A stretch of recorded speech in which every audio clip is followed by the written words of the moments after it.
Welcome to Adam's Athenaeum. Let's take a look together through the news and records of our times and try to shed light upon the unvarnished truth. Today, we're discussing the Second Amendment and how it's applied in today's society.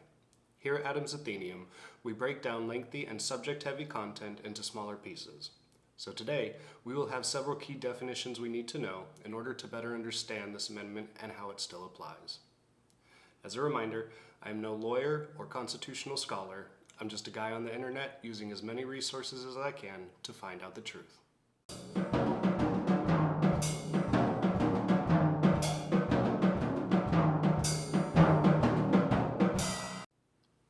A free people ought not only be armed and disciplined, but they should have sufficient arms and ammunition to maintain a status of independence from any who might attempt to abuse them, which would include their own government. The strongest reason for the people to retain their right to keep and bear arms is a last resort to protect themselves against tyranny and government. Arms in the hands of the citizens may be used at individual discretion for the defense of the country, the overthrow of tyranny, or private self-defense. What do these three statements have in common? They were all written by our founders concerning the Second Amendment and what they saw its intended purpose to be. Each statement describes that this right is for self-defense, military, and to overthrow the government if and when it becomes tyrannical. That is clearly the view that these three founders had. Let's jump into a few key definitions that will help level the playing field and help to ensure we are all using the same speech.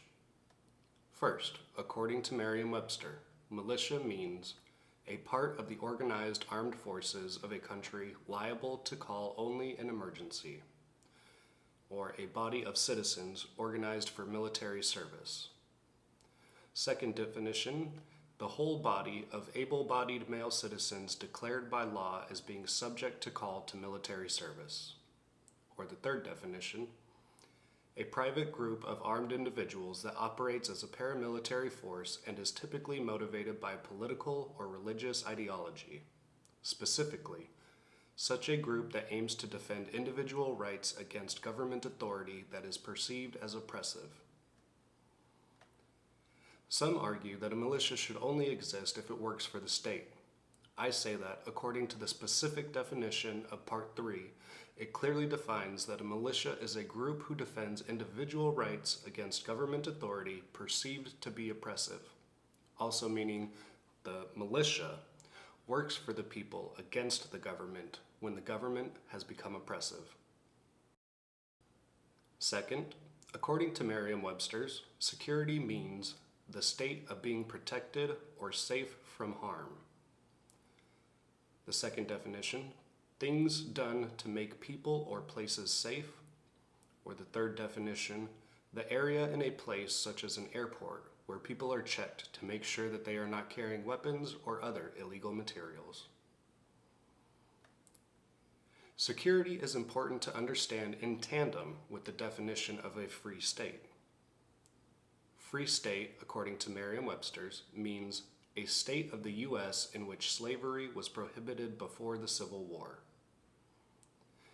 These definitions are important together because first we clearly understand what a free state is considered to be and what security means for such a state. Finally, our last definition, infringe, means to encroach upon in a way that violates law or the rights of another. Or the second definition, obsolete, defeat, or frustrate. Now, understanding these four key words, let's take a look at what the Second Amendment says and extrapolate with our current understanding of these definitions.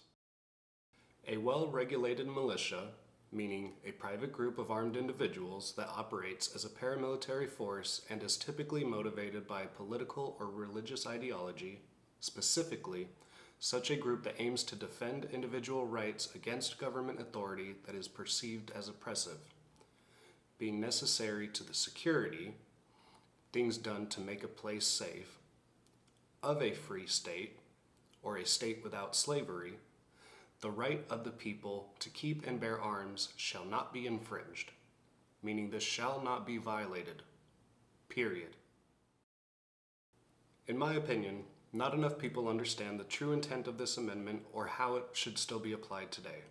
It's a very short amendment. There's almost no room for correction or change.